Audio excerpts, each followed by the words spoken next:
대출 받을 때 누가 높은 금리로 대출 받고 싶겠습니까? 모두가 다 낮은 금리로 대출 받고 싶어 난리인데, 물론 낮은 금리로 대출 받을 수 있다면 얼마나 좋겠습니까? 하지만 그러려면 신용 등급도 중요하죠.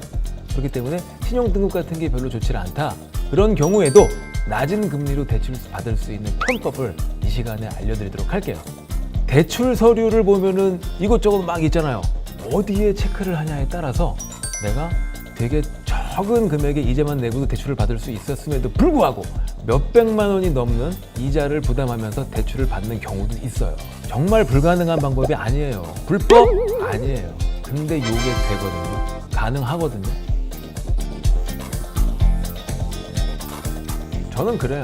대출은 빚이 아닙니다. 우리가 좀 빚거리면 좀 뉘앙스가 안 좋잖아요. 그죠? 우리 어르신들 빚 되게 싫어하세요. 빚이 아니라 대출의 개념으로 봤을 때, 경제적 개념으로 봤을 때에는 이것은 정말 징검다리입니다. 내가 지금 비록 돈은 없고 자본은 없지만 내가 신용이 있고 실력이 있어. 그리고 성실함이 있어. 그러면 솔직히 대출을 받아서 내가 어딘가에 투자를 하고 그거를 앞으로 조금씩 갚아나가는 게 좋은 거예요. 왜냐하면 물가는 계속 상승을 하잖아요. 기본 물가도 상승을 하는데 우리 부동산 같은 자산의 경우에는 지금 최근에 3년 동안에 엄청난 폭으로 상승이 되었습니다. 앞으로 그러지 말라는 법이 없어요. 따라서 저는 대출은 필요하다. 그리고 제가 생각하는 적정한 대출의 규모는 국가랑 좀 생각이 달라요. 제가 만약 국가라면 이렇게 말하고 싶어요. 70에서 80%는 대출시켜줘라. 전 이런 대출이 필요하다고 생각이 듭니다. 근데 사실 국가는 그렇게 해주지 않죠. 근데 지금 상황에서 뭐 규제 지역 같은 경우에는 뭐 40%, 50% LTV 맞춰야 되고 또 DTI 규제도 있고요. 그러다 보니까 여러분들이 할 수 있는 방법은 무엇이냐면 대출의 부담을 줄이면서 대출을 받는 거예요. 그 대출이라는 게 뭡니까? 남의 돈 빌리는 거잖아요. 그럼 남의 돈 빌리면 뭐예요? 이자가 발생하죠. 그러니까 싼 이자, 적게 이자 부담하는 거를 받을 수 있는 방법을 아시면은 뭐 얼마를 받든 간에 비용 부담을 덜 하고, 그러니까 금융 비용에 대한 부담을 덜 하면서 내 투자를 할 수 있다. 이런 측면에서 제가 한번 설명을 해 드릴게요. 단도직입적으로 팍팍 말씀해 드리겠습니다. 제가 만들어놨는데 표를 보시면은 첫 번째 이 표의 기준은 빌리는 돈, 원금이 1억 원 기준입니다. 그리고 연 5%의 이자율이고 만기는 5년 만기로 제가 책정을 했어요. 그리고 이제 보면은 상환 방법 옆에 원금 균등 분할 상환부터 시작해서 원리금 균등 분할 상환, 그 다음에 거치식 상환, 그리고 마지막으로 만기 일시 상환 이렇게 돼 있습니다. 그럼 제가 이 뜻이 뭔지 간략하게 짚고 각각의 특징이 뭔지 한번 알려드릴게요. 원금 균등 분할 상환은 이름 그대로입니다. 원금을 내가 빌려온 1억을 균등해서 분할 상환하겠다. 대신에 이자는 처음에 높았다가 점점 줄어듭니다. 이 경우에. 그리고 두 번째, 원리금 균등 분할 상환이라고 있어요. 얘는 말 그대로예요. 원리금, 원금과 이자를 균등 분할 상환하겠다. 이 같은 경우에는 처음에 원금은 되게 적어요. 근데 이자는 많아요. 그래서 점점 갈수록 이자는 줄어들면서 원금의 양이 늘어납니다. 그래서 합이 항상 같아요. 균등하게 분할되어 있어요. 그게 바로 원리금 균등 분할 상환입니다. 그리고 거치식 상환이 있죠. 거치의 그 연도수가 있습니다. 그래서 3년 거치면 3년 동안은 소정의 이자만 부담하면 돼요. 원금 달라는 얘기를 안 해요, 은행에서. 그래서 싸게 쓰는 거지, 거치하는 동안. 소정의 이자만 부담하다가 그 이후에 원금 균등 상환도 되고요. 딴 것도 하나 될 수 있는 게 있어요. 원리금 균등 상환도 될 수 있습니다. 두 가지의 경우로 그거는 계약할 때 선택하면 돼요. 그리고 마지막으로 만기 일시 상환. 자, 만기가 뭐예요? 내가 갚아야 될 마지막 그 도래일이죠. 최종적인 도래일. 그때 한꺼번에 갚아버리는 거예요. 뭐를? 원금을. 그리고 그 앞부분에서는 계속 소정의 이자만 부담을 하는 거죠. 쫙 나오면서. 다 장단점이 달라요. 내가 어떤 게 필요한지는 사람마다 다 다릅니다. 또 심지어는 남녀마다도 다르고 직업마다 달라요. 그러니까 내가 필요한 거를 내가 선택을 해야 돼요. 자, 그럼 첫 번째 원금 균등 분할 상환을 한번 보여드릴게요. 대출 원금을 제가 다 1억으로 쫙 깔았어요. 그랬더니 그 밑에 총 이자 부분을 한번 봐보세요. 그러면 총 이자 부분은 어떤 게 제일 적은가요? 첫 번째 원금 균등 분할 상환이 제일 적죠. 그리고 원리금 균등, 그 다음에 거치식, 그 다음에 만기일시로 넘어가요. 점점 커져. 이게 왜 그러냐? 은행권, 금융은 이자를, 이율이라든지 이자를 빌려줄 때, 돈을 빌려줄 때 이자를 생각할 때 뭘 생각하냐면 리스크를 생각합니다. 그래서 내가 원금을 돌려받지 못할 리스크를 계산하죠. 그 리스크가 클수록 이자 이율은 높아집니다. 자, 그럼 원금 균등은 뭐야? 매달 균등하게 원금을 쪼개가지고 나한테 정확하게 오는 거야. 그러면 계속 시간이 가면 갈수록 내 원금이 회복되는 거 아니에요, 은행 입장에서는. 그러니까 이자가 가장 적어요.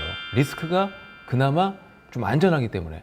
그 다음에 원리금 균등은 처음에 원금을 내질 않다가 점점 많아지거든요. 그러니까 처음에는 이자가 많으면서 이렇게 부담을 느껴.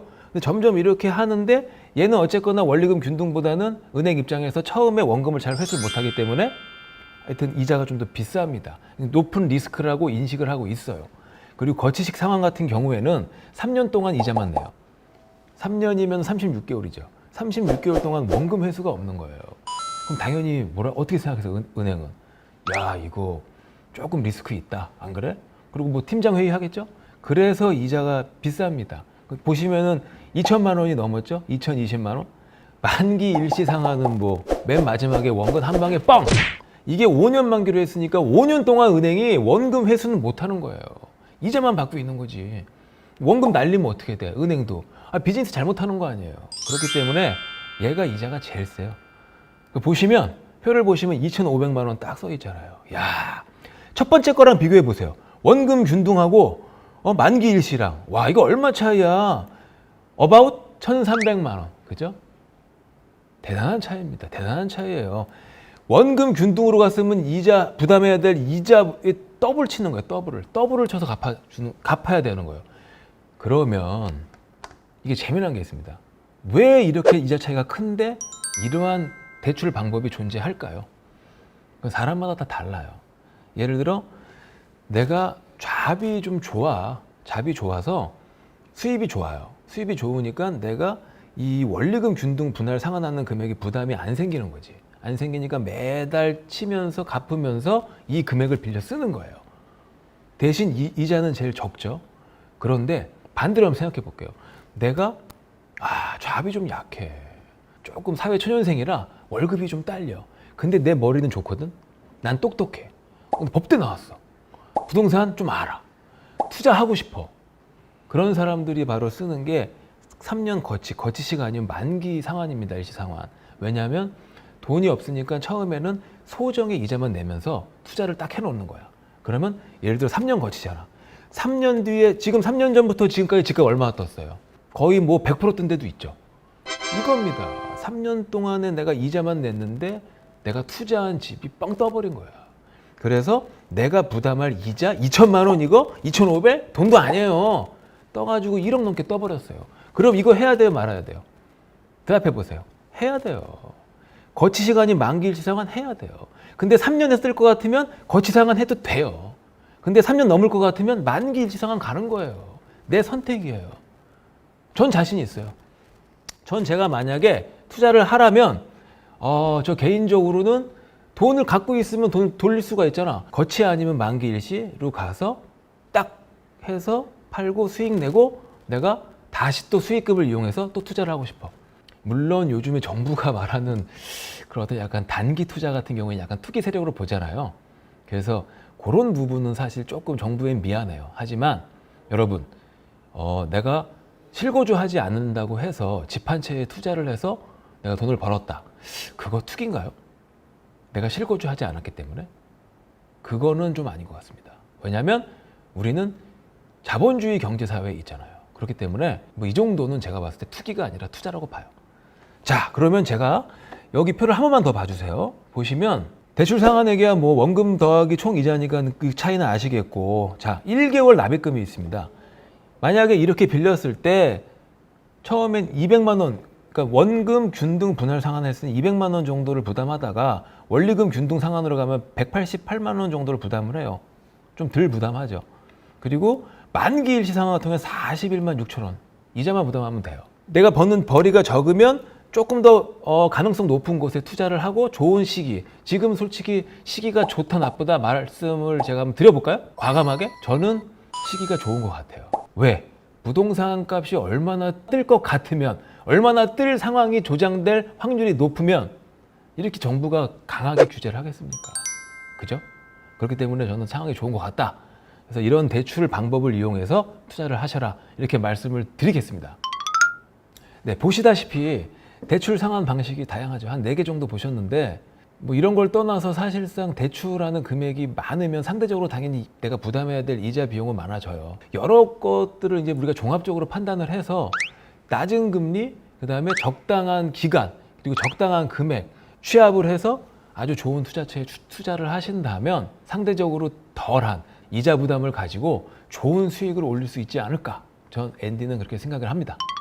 그리고 또 한 가지 드릴 말씀이 있습니다. 이거 중요한 팁입니다. 혹시 이거 들어보셨나요? 금리 인하 요구권이라고? 이게 뭐냐면 내가 일단 돈을 빌렸어. 그러면 어떤 정해진 이율의 돈을 빌렸잖아요.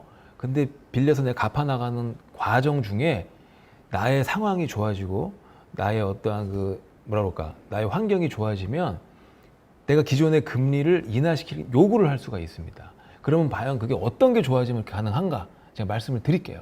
예를 들어 직장을 열심히 다니니까 사장님 마음에 들어 했어. 그래서 승진이 됩니다. 승진되거나 또 연봉이 올라가요. 연봉이 올라가거나 국가 전문 자격증을 딱 따는 거야. 멋있게. 딱 따고 그러면 금리 인하 요구권을 행사할 수가 있습니다. 근데 요게 비단 주택 담보대출뿐만이 아니라 신용대출, 자동차 할부, 리스. 그러니까 여러분들이 하여튼 어떤 대출을 받았건 금리 인하 요구권을 한번 행사를 해보세요. 그만큼 여러분은 어떻게 살아야 된다? 성실하게 사세요. 여러분 투자는 행복한 겁니다. 아름다운 겁니다. 여러분이 성실하게 산 만큼 반드시 추후에 5년 뒤건 10년 뒤건 여러분에게 아름다운 친구로 돌아올 거예요. 명심하십시오.